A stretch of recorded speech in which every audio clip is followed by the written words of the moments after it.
Сәлеметсіңдер ме оқушылар? Жақсы отырамыз. Бүгінгі сабағымызға сәттілік тілеймін. Қазір балалар психологиялық ахуал жылы негіз әдісі бойынша тақтаға біртіндеп келіп, жүрекшені басамыз, сол жүрекшедегі сөздерді оқып бір-бірімізге бүгінгі сәттілік тілейміз. Келе қойдар.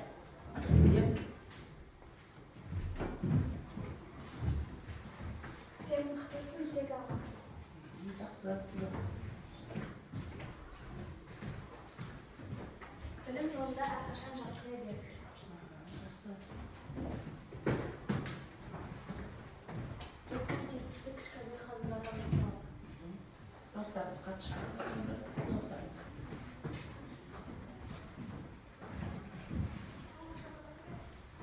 Күні керемет өтсін, әрдайым көтеріңкі көңіл күйде бол.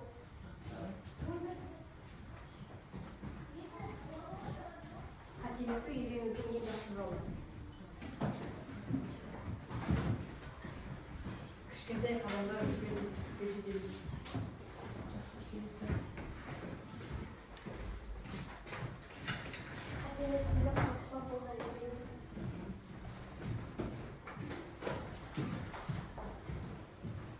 Әр сәтің қуанышқа толы болсын.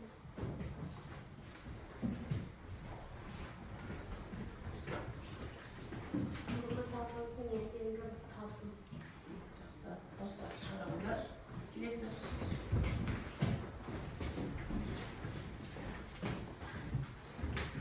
Сенің мен табаныңның жетістік кілті.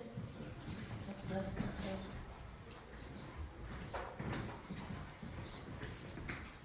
Білім сенің болашағын, оны жарқын ет.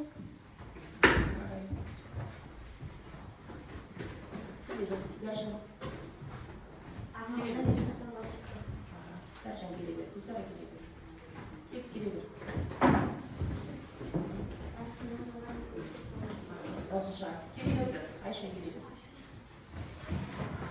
Ендегі елеусіз қалмайды. Сен алған лайықсың. Жақсы. Мұрайлым. Сен ерекшесің, сен мықтысың. Жақсы. Әрі қарай. Айша. Айша. Айша кел. Кел тақта. Сен алған. Кел. Өз болашағын, өз Қолында. Баса қой. Баса қой. Жақсы. Бала, жеңістерің көп, жолың ашық болсын.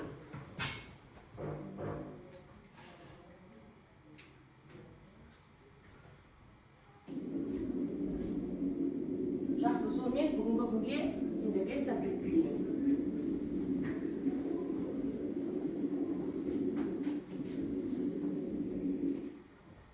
Келесі топқа бөлініп алайық балалар. Рет-ретімен жылда беріңдерші, 2-3 баладан келе беріңдер, 2-3 баладан келе, топқа бөлініп алайық, иә?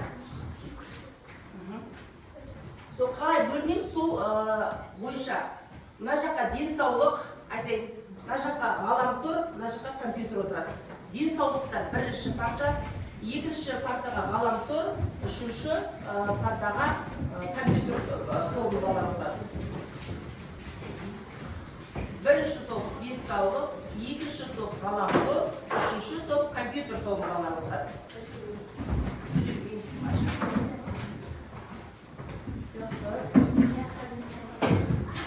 Денсаулық, қазір. Бірінші топ денсаулық, балар. Екінші топ ғаламтор, үшінші топ компьютер. Жақсы бөлініп алдық, иә? Бұл жерде енді бізде бір екі бала жоқ. Сондықтан келесі бізде балалар. Үй тапсырмасын сұрамастан бұрын мен сендерге бағалау парағы беріп қоям. Мына жерде менде жеке бағалау парағы бар. Бұл жерде оқушылар өз-өзін бағалап отырады, иә? Мысалы, сен үй тапсырмасы бойынша айтсаң, өзіңе 1-ден 10-ға дейін 1 балл. Бірінші тапсырманы орындасаң 1 балл. Соңында өзің қорытындысын балын айтасың, иә? Жеке балың. Мысалы, неше балл? 8 балл, 6 балл. Мына жерге міндетті түрде атын жазасың. Гүлсара, Исмайяру, иә? Өз-өзін бағалап отырасыз, ұмытып кетпеңдер. Бұл өз-өзін бағалап отырасың, иә? Мысалы, үй тапсырмасын айттым, 1 балл, бірінші тапсырма бойынша 1 балл, аты жөнін жазып қой, мен сол бойынша бағалаймын балалар. Аты жөндерін жазып қойыңдар, ана жерде үстінде тұр, сол жерге иә, оқушының аты жөні жазылу керек. Берілмей қалған жоқ па?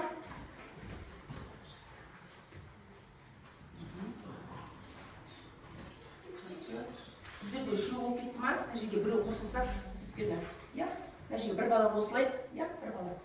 Мына жерге қосылайды, иә? Өйткені бір оқушы жоқ, сондықтан мына жерге қосылады. Жақсы. 1 бала, иә? 1 бала осы. 1 бала осы. Жақсы. Келесі бізде бағалау тағы да парағы бар. Балалар топ басшысын сайда баласыздар өздерін. Сол топ басшысына қараңдар. Мына жерге өзім балалардың аты жөндерін жазып отырады. Сосын әр бала мысалы қай бала жауап берді, Айзер жауап берсе тапсырмасынан бал қойып отырады, иә? Ең соңында ұпайы қорытындысын шығарып отыр. Бұл топ басшысы. Топ басшысы кім? Топ басшысы бағалап отырады. Даяр ма? Бағалап отырасың өзің. Әр баланы өзің бағалау. Топ басшысы сенде Айзері, иә? Бағалап отырасың. Келесі топ басшысы кім? Альбина. Аты жөндерін жазып қой баланың. Сосын жауап бергенге бағалап қорытындысын айтасыздар. Соңында сөйлесіздер. Жақсы, енді бала тақтаға қараймыз. Үй тапсырмасын сұраймыз. Үй тапсырмасы назар аударып отырыңдар.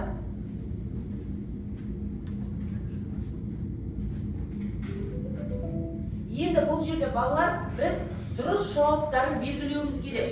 Кереге мына жерден келіп кім келеді?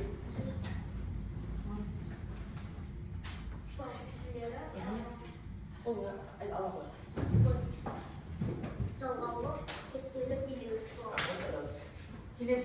Келесі келе ғой. Ғалымжан.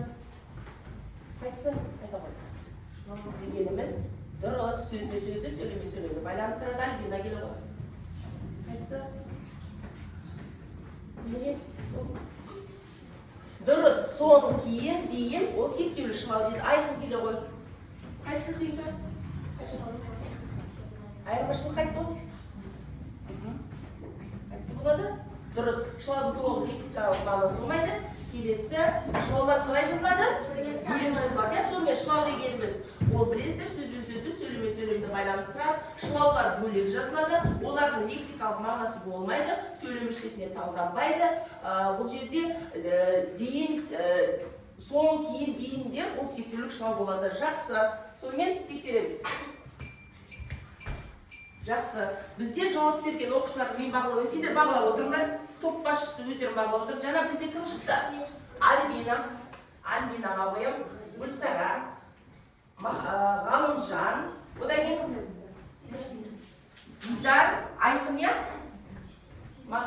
Дидар. Тақтаға шыққан. Айқын. Сосын? Гүлсара. Гүлсара. Айқын. Айқын. Тағы кім? Бізде шыққан?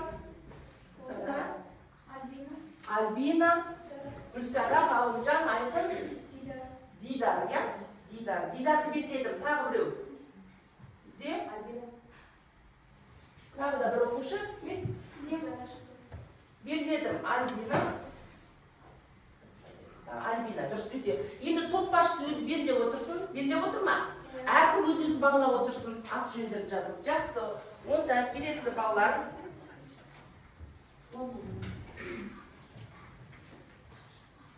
Келесі бізде бейнебаянды көреміз. Балалар. Дана, не істеп отырсың?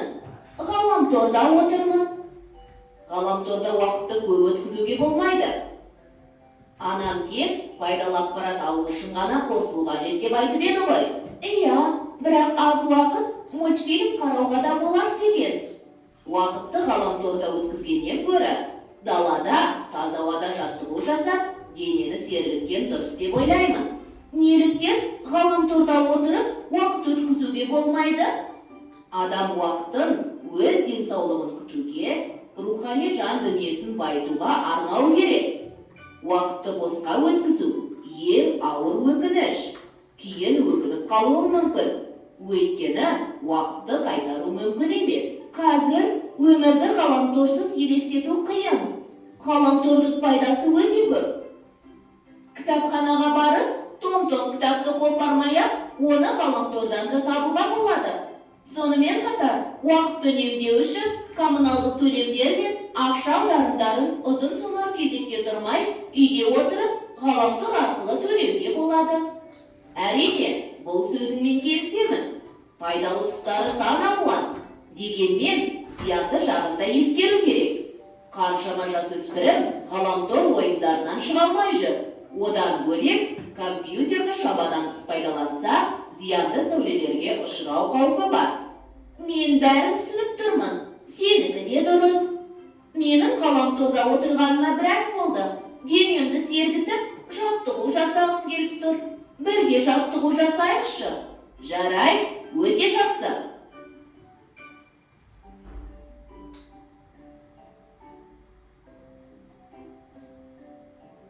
Жақсы болып қалдым, Алан. Сенің келгенің жақсы болды ғой. Әйтпегенде, мен ғаламтордың қызығынан шыға алмай әлі отырушы едім. Уақыт өткізудің тағы бір пайдалы тұсын айтайын ба? Енді үйге барып, анамызға түскі ас пісіруге көмектесейік. Иә, бұл ойын маған ұнап. Кеттік. Жақсы балалар. Енді сендерге сұрақ. Бейнебаяннан не түсіндіңдер? Айта қойдар Ғалымжан. Бұл бейнебаяннан ғаламтордың пайдасы мен зияны туралы айтылған. Ғаламторда көп отырғанша бос уақытта далада таза жүрсіз. Өте жақсы айтылған. Тамаша. Компьютерді көре бермей, арана көмектесу. Жақсы. Өз бос уақытымды денсаулықпен айналысуға арнау керек. Және де көп интернетте ғаламторда отырса, тәуелділікке керек. Жақсы, өте жақсы. Келесі балалар, бізде бүгінгі сонымен тақырып не болды? Дұрыс, бүгінгі тақырыбымыз компьютердің адам ағзасына әсері және ғаламтордың зияны және шылаудың емлесі екен, иә? Бейнебаян арқылы жаңа түсініп алдық. Дәптерлеріңді ашып жаза қойыңдар. Қаңтардың 23-і сынып жұмысы.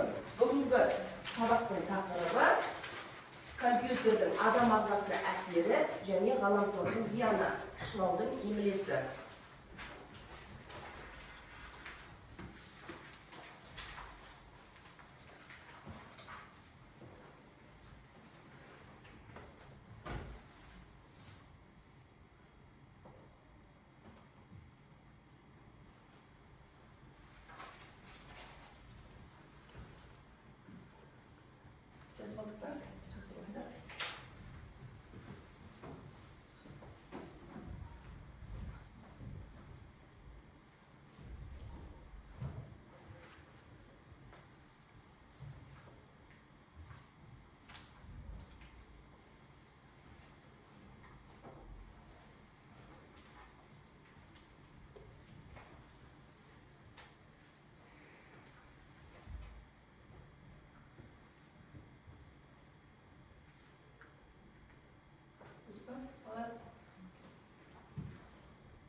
Жақсы, келесі балалар, мұнда бізде сабақтың мақсаты қолданған мәтіннің мазмұнын түсіну, ұсынылған ақпарат бойынша факті мен көзқарасты ажырата білу.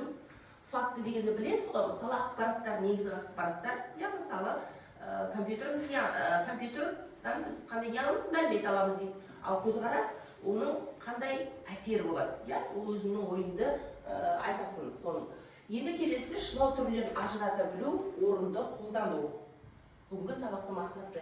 Енді балалар мына бейне Шылаулардың емлесі. Шылаудың емлесі, соған байланысты ережені тыңдап отырыңдар, сосын Ма, ме, ба, бе, па, пен демеуіттері сыртқы тұлғасы жағынан болымсыз етістік жұрнағымен ұқсас келеді. Шылау бөлек жазылады да, болымсыз етістік жұрнағы түбірге қосылып бірге жазылады. Мысалы, компьютерде көп отырасың ба? Компьютерде көп отырма.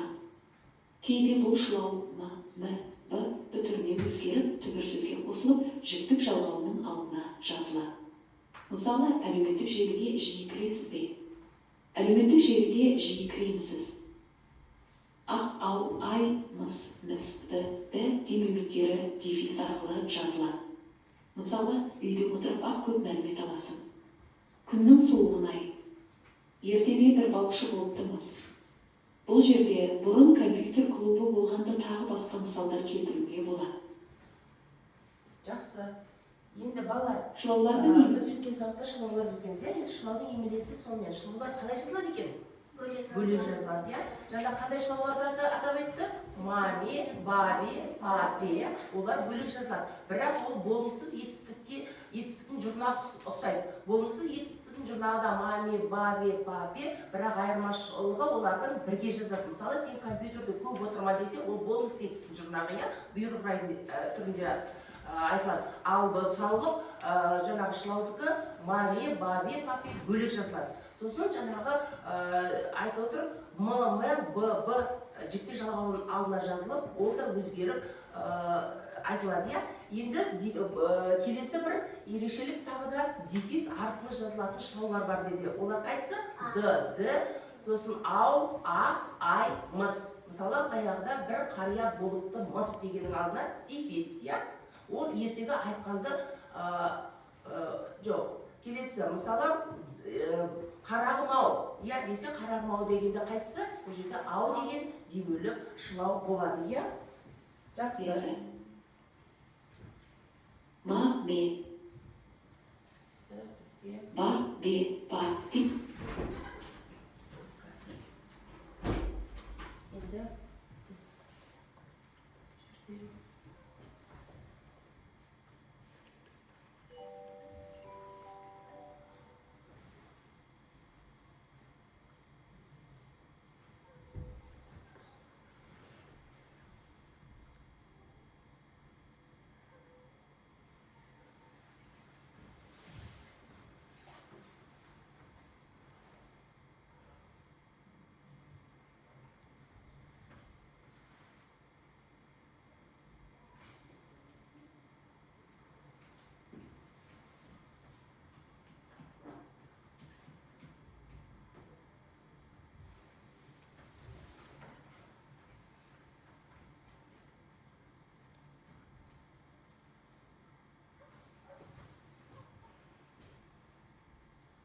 Енді келесі балар бейнебаянға қараймыз. Қазір мына жерде өлең бар. Мира Сембайқызының Ғаламтор туралы өлең тыңдаймыз. Тыңдап алыңдар, бәрін тыңдаңдар. Мира Сембайқызы. Ғаламтор деген ғажап бар, бейіс құрлыққа тараған, күн түн демей қажетке жаратады бар адам. Адамдардың саналуан көп болса да сұрағы, миллиондаған жауабы лезде дайын тұрады. Отырып ақ үйіңде шарлайсың сан әлемді, ғаламторға сенеді адамзаттың бәрі енді. Жақсы, осы жерде не түсіндір, не туралы айтылған? Ғаламтор туралы, иә. Енді жақсы балалар, мен 3 топқа бөлдім ғой, сол топ бойынша қазір бірінші топ, иә. Бірінші топ. Денсаулық тобы мәтіннен, фактімен көзқарасты анықтайсыңдар, өлеңнен шылауларды тауып, түрлерін ажыратасыңдар, иә. Түрлері қандай? Демеулік, септеулік, жалғаулық. Екінші топ, келесі бізде келесі топ кімдерге берем? Компьютер тобы, жалғаулық, септеулік, демеулік шылауларға сөйлем құрайсыңдар. Үшінші топ бізде ғаламторға. Бұл компьютердің пайдасы мен зияны туралы постер қорғаймыз, иә. Енді постер қорғау үшін сендерге мен қазір қағаз берем, иә. Маркер берем, осыған пайдасы мен зияны жазамыз. Ал сендер бірінші топ, сендерге мен өлеңдер, жаңағы Мира Сембайқызының өлең берем, осыны толық оқи отырып, ішінен шылауларды тауып, түрлерін ажыратасыңдар, сосын факті мен көзқарасты мына жаққа бөліп тұрып жазып, тақтадан қорғаймыз. Маркер беріңіз. Келесі топ жалғаулық, септеулік, демеулік шылауларға сөйлем құрайсыңдар, оны дәптерге орындаймыз, иә? Жақсы. Жазыңдар. Сонымен балалар топ басшысы жаңағы жауап бергенде жаңағы ұмытқандар бір-бірін өз-өзін бағалап отырды, сосын топты бағалап отырамыз. Түсінікті ғой, иә? Балалар өз-өзін бағалауды ұмытқандар, сосын топ басшысы топты бағалауды ұмытпасын.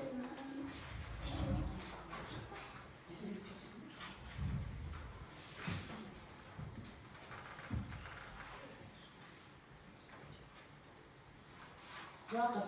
3 минут уақыт береді, балалар 3 минут уақыт.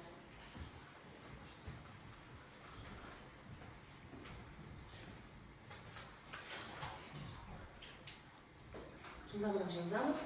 Сен бір біз отырып орындайсыңдар да, сосын жауап бере берулер болады. Уақыт 3 минут, балалар уақыт кетті. Уақыт кетті. Уақыт.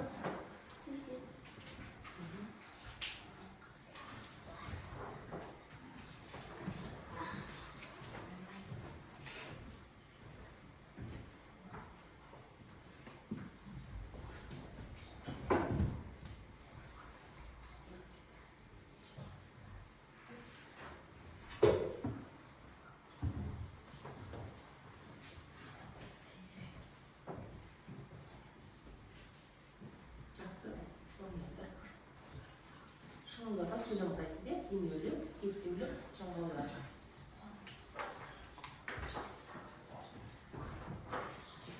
Сендер постер құрайсыңдар, пайдасы мен зияны, иә? Зияны қандай? Қандай зияны бар? Жалпы компьютердің, ғаламтордың, иә? Сендер денсаулық тобы, фактілер көзқарасты, сосын ішінен өлеңшінен шылауларды айтып, қай түріне жататын айтасың, иә? Демеулік па, септеулік па, жалғаулық па? Постерді тақтап жатырсың. Сосын балалар топ басшысы бағалауды ұмытпай, иә? Ат-жөнді жазды, ат-жөнді кеткен балалар. Өзін-өзін бағалап отырыңдар. Сосын балалар өз-өздеріңді соңында қойдасыңдар, иә?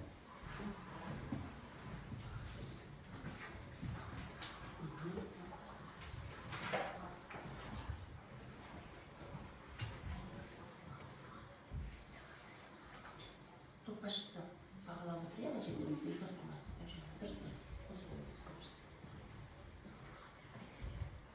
Сонда пайсам айтасың.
Өте жақсы тамаша айтып отырғанда тақтаға келді.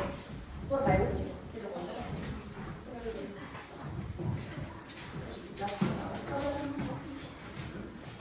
Жүденді біреуіміз ғана бәріміз шығып келу жоқ, не балалар?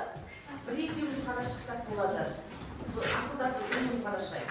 Не балалар? Біреуіміз ғана. Кім қалады? Біреуіміз ғана қалайды. Екіншісі. Екі адам қалған отыра қойыңдар. Екі адам қалсын. Жарайды ал. Жауап бере қойыңдар. Дауысын шығара қойын. Ғаламтор арқылы ақпаратты тез табуға болады. Интернет адамдарды бір-бірімен байланыстырады. Көзқарас. Ғаламтор адамды жалқауландырады, жалқаулыққа үйретеді. Интернетке тәуелді үлкен қауіп. Дұрыс, иә? Сонымен факті дұрыс. Ғаламтор арқылы ақпаратты тез табуға болады. Дұрыс. Ал ғаламтор адамды неге үйретеді дейді? Жалқаулыққа үйретеді. Ол дұрыс көзқарас. Интернет адам бір-бірімен байланыстырады, интернетте тәуелділік үлкен қауіп болады. Енді мына өлең ғой. Бұл өлеңнің ішінде демеулік шылаулар бар ма? Ақ демеулік шылау. Жалғаулық шылау. Отыра ғой. Жақсы, өте жақсы. Енді бағалағыш балалар топ басшысы Ғалымжан мен Дидардың өз топ басшысын бағалаймын. Мен мына жақтан екеуін бағалаймын, иә? Дидар, Ғалымжан жауап берді ме? Бірінші тапсырмайша Ғалымжан, Дидар жақсы. Тамаша, топ басшысы бағалап отырыңдар. Келесі топ келе қойыңдар. Екінші топ келе қойыңдар. Бұл жерде балалар демеулік, септеулік, жалғаулық, шылауларға сөйлем құрау керек. Махамбет. Мен бүгін сағатқа бардым, жалғаулық шылаумен, септеулік шылау. Мен сағаттан кейін бірден үйге келдім. Кейін демеулік шылау. Өзім ғана келдім. Шылау ғана. Дұрыс, иә? Балалар. Мен ғаламторда көп отырдым, алайда көзім ауырды, жалғаулық алайда. Алайда, дұрыс. Ол мектепке дейін жаяу барды, дейін септеулік жалғау. Дұрыс. Шылау, септеулік шылау. Барасың ба демеулік шылау? Дұрыс, өте жақсы. Отырағайын. Сонымен, топ басшысы бағалап отырыңдар. Топ басшысы бұл жерде бізде Айару мен Гүлсара жауап берді. Бірінші тапсырма Айару мен Гүлсара жауап берді. Жақсы, келесі топ келе қойыңдар. Келесі топ келе қойыңдар. Келесі топ келе қойыңдар. Сендерді постер қойған, иә, нәжіге жабыстық қойы қой. Сөйлей беріңдер. Айта беріңдер. Альбина мен Каусар. Осы қой. Пайдасы. Ақпаратты тез табу. Білім алу мүмкіндігі. Онлайн курстар арқылы білім алу. Жаңа дағдылар алу. Ғаламтордың зияны. Көзге зиян, көп уақыт алады. Ғаламторға тәуелді болу, денсаулық нашарлауы, эмоцияға тез берілу, қимыл азаяды. Дұрыс. Я бір орында отыра бере, содан денсаулыққа зияны, қимылға әсер етеді, тағы да тәуелді болу. Ал пайдасы ақпаратты тез алу, білім кеңістігін бірімізді кеңейтеміз. Отыра қойыңдар. Өте жақсы. Бағалап отырыңдар топ басшысы. Өзін бағалап отырыңдар. Каусар мен Альбинаға қоямын. Каусар, Альбина жақсы жауап берді. Өте тамаша. Келесі бізде балалар бұл тапсырма бойынша жауап берді. Әрі қарай бізде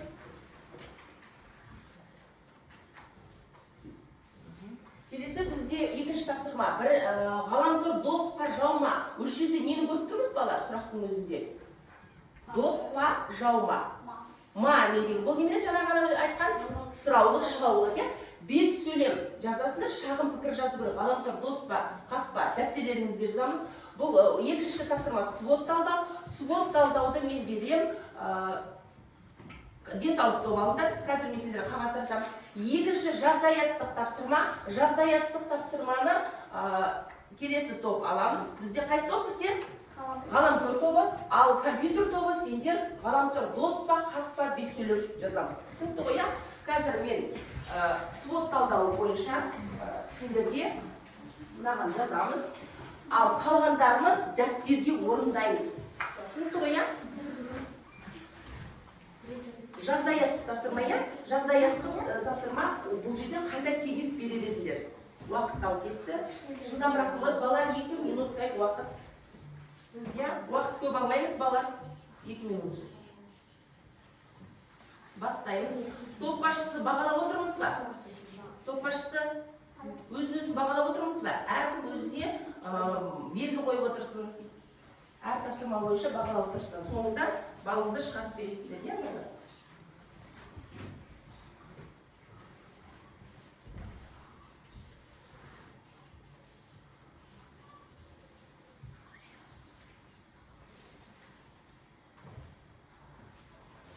Свод талдауда қауіпті, сіз күшті мүмкіндік жасаңыз.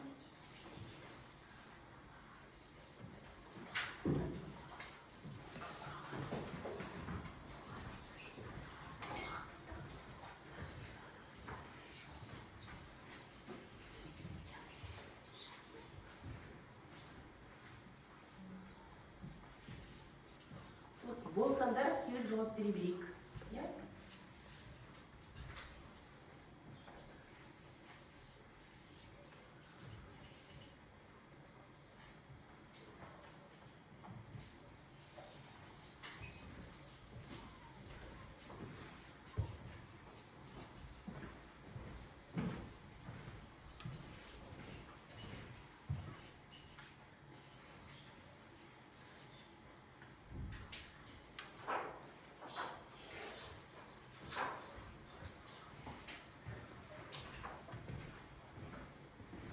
болса жауап бере берейік. Қай топ болды? Сонымен компьютер тобы, ғаламтор тобы, денсаулық тобы. Жақсы. Бізде компьютер тобы дайын болды, жауап береміз. Айқын жауап бере ғой. Ғаламтор менің ойымша адамға зиян. Ғаламтор босқа жауда бола алады. Ғаламтор зиян. Ғаламтор тез ашу келтіреді. Ғаламтор жау. Жақсы, өз пікірі. Әркім өз пікірі құнды. Жақсы келе ғой. Гүлсара жауап береді. Ғаламтор досқа жауап. Менің ойымша ғаламтор дос пен жауда бола алады. Дұрыс. Себебі біз ғаламтордан пайдалы керекті ақпарат ала аламыз. Ал жауы ол біздің денсаулығымызды құртады. Өте жақсы. Сонымен Гүлсара мен әркім топ басшысын бағалап отырыңдар. Гүлсара мен Айқынға қоямыз. Келесі топ жауап береміз. Гүлсара, Айқын жауап беріп отыр міне. Жақсы. Келесі топ жауап бере берейік. Ал Айқын келе отыр. Жақсы.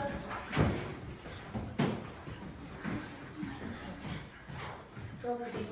Күшті жақтары ақпаратты жылдам аламыз, тез жауап аласыз. Мына жерге қоямыз.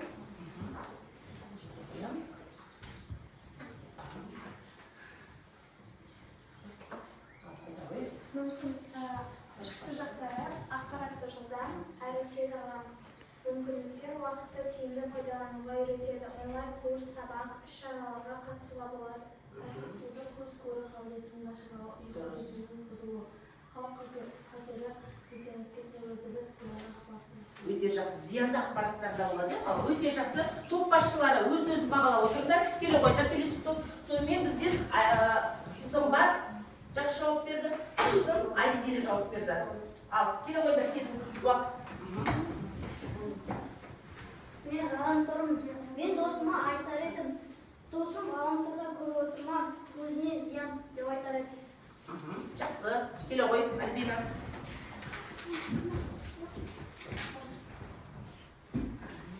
Мен досыма осыны кеңес берер едім. Уақытында босқа құртпа, спортпен шұғылдан, ғаламторда көп отырма, сенің денсаулығыңды бұзады. Бұзады, иә? Дұрыс, өте жақсы. Альбина мен бізде кім жауап берді? Жақсы. Енді келесі балалар. Бізде Альбина жауап берді. Одан кейін Махамбет жауап берді. Махамбет. Жақсы балалар. Енді бізде келесі балалар. Келесі тапсырма. Қарайық, келесі тапсырма. Бізде сұрақ-жауап әдісі балалар, иә? Сұрақ-жауап әдісі бойынша 3 топқа сұрақ беріледі. Соған істеуіміз керек, біз жауап беруіміз керек, иә? Мына бірінші сұрақ.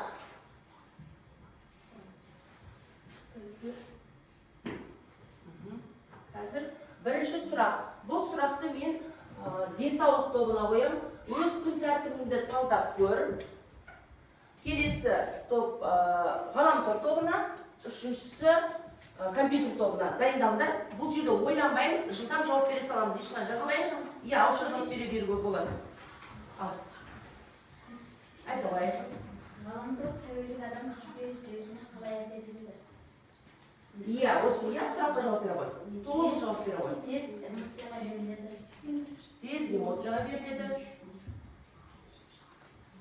Жақсы. Иә, суды тәуелділікте шалмай қалады. Жақсы. Айқын жауап береді. Айқын жауап берді. Келесі. Бізде кім жауап береді? Айзер жауап береді. Сұрағын оқи ғой. Өз күн тәртібіңді талдап көрді. Күндегі экран алдында қанша уақыт өткізесің? Ол сенің денсаулығына оң әсер етіп жүр ме, әлде кері әсері бар ма? Мен өз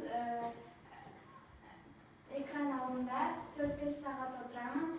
Бұл менің денсаулығыма оң әсер етіп жүр. Себебі мен күн сайын кітап оқимын. Ақпарат аласың, иә? Жақсы, Айзере. Келесі топ бойынша бізде Каусар жауап берсін. Айзере. Ғаламтор білім көзі, бірақ шамадан тыс қолдану зиян. Бұл факт пен көзқарас бар. Бұл факт, себебі ғаламторды шамадан тыс қолдансаң, денсаулыққа зиян. Көзқарас, иә? Жақсы. Бізде жауап берген Каусар, иә? Үшінші тапсырма бойынша. Жақсы. Балалар, бізде енді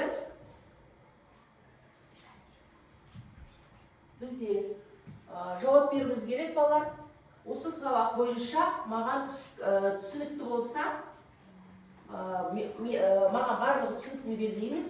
Ештеңе түсінбедім десеңдер, келесі менің сұрақтарым бар, келіп белгілеуге болады, иә? Мына жерде келіп мына жазуды басамыз, келе қойыңдар. Маған барлығы түсінікті десе, мына жазуды басасыңдар. Келе қойыңдар. Үстіне басасың, жазуды. Бір балл болды, келесі, әрі қарай. Келесі, айқын, жазуды баса қой. Жақсы, жылдамырақ келе қойыңдар.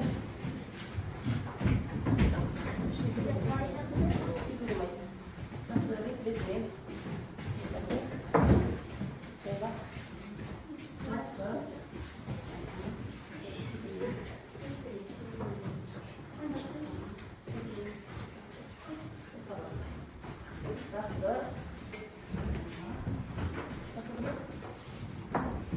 Келесі.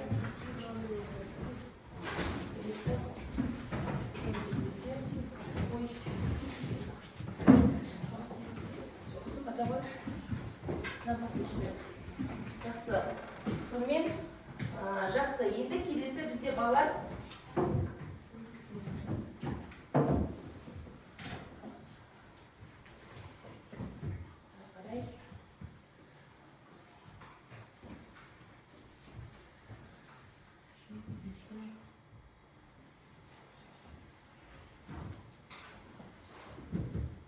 шығу параға балалар. Қазір стикер берем. Соған өз ойларыңды сұрақтарға қысқаша ғана жауап бердер, иә? Жылдам жауап бере қойдар. Жылдам өз саны сұрақтар бойынша, иә, жабысадына екі шағына жазасыздар. Жабысады тақтаға келіп жабыстырамыз, иә? Сұрақтарға өз ойларыңды жазасыздар балалар. Ана сұрақтар тұр, шығу бүгін не үйрендің, қысқа ғана жазасыздар, иә? Сосын сабақ бойынша сұрақтар болса бар, жоқ болса жазбаймыз балалар.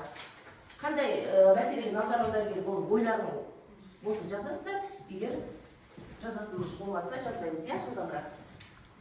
Тақтаға келеміз да, балалар мына жерге тақтаға жабыстырамыз, иә?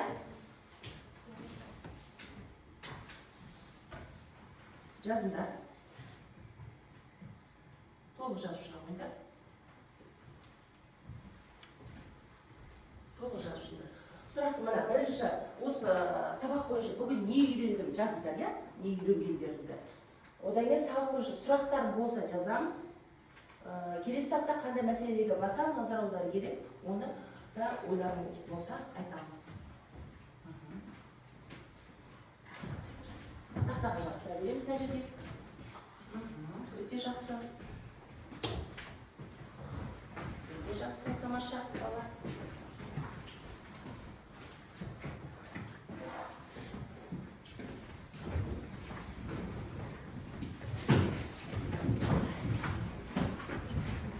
Asıqlayız, bala, asıqlayız.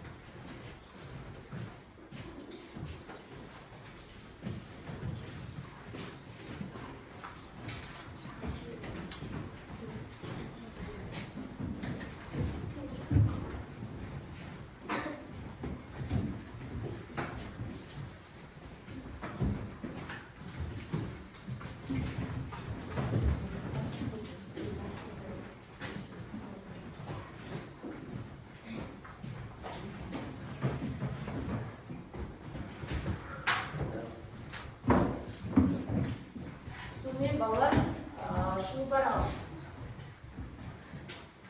жабыспай жатыр. Шылаудың емелесі туралы үйрендім дейді, ешқандай сұрағым жоқ дейді, келесіде ережелерге мән берем деп жазды. Немесе пайдасы мен зиянын үйрендім дейді, шылаулардың емелесін білдім дейді. Жақсы, балалар. Олай болса, бізде үй тапсырмасын жазылыңдар. Тапсырмасы.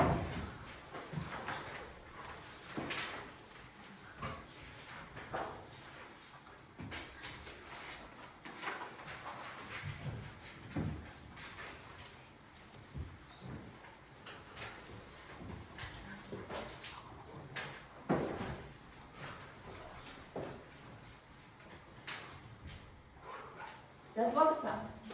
Жақсы, енді балалар қазір сонымен шылау дегеніміз не болды сонымен? Шылау дегеніміз не болды? Өз алдына жеке мағынасы жоқ, сөздің сөзді, сөйлеммен сөйлемді байланыстырады. Сөз тағы, иә? Жақсы, келесі топ айта қойып. Шылаудың қандай түрлері бар? Септеулік, жалаулық. Демеулік, өте жақсы. Шылаудың ерекшелігі қандай?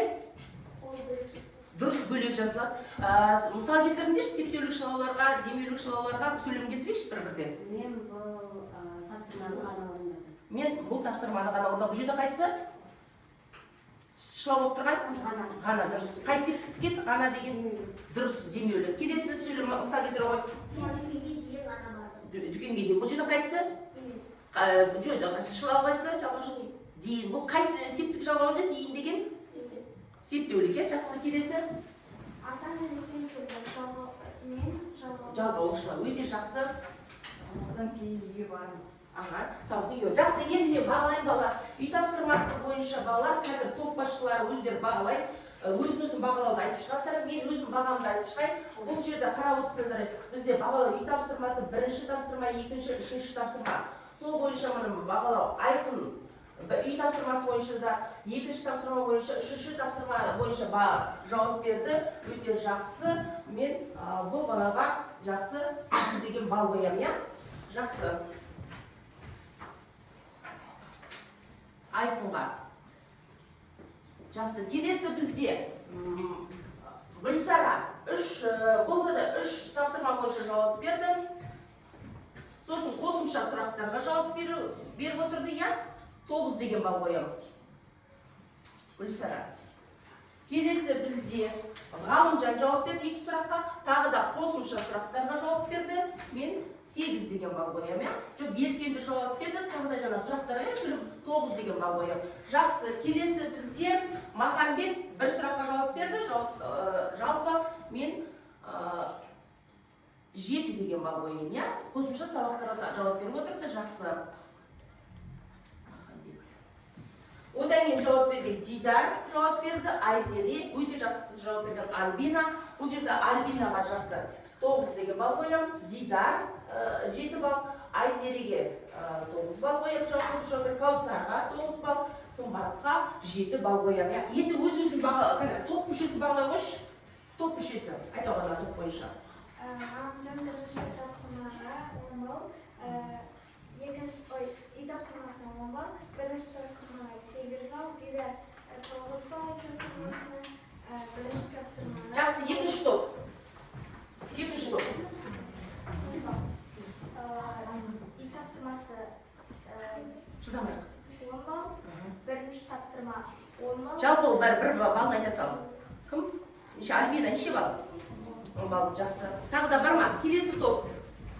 Айта қой. Аттарын айтып, балдарын айта қой. Сара үй тапсырмасы бойынша 10 бал, Жабанбай айтқан үй тапсырмасы бойынша 9 бал, бірінші тапсырма Гүлсара 9 бал, Қожабек Аяты 8 бал, үшінші тапсырма Айқынға 7 бал. Жақсы. Енді өзін бағалау қарапты маған өздері белестір, мен оны жеке өзім бағалап қараймын. Жақсы. Сабақ аяқталды, сау болыңдар.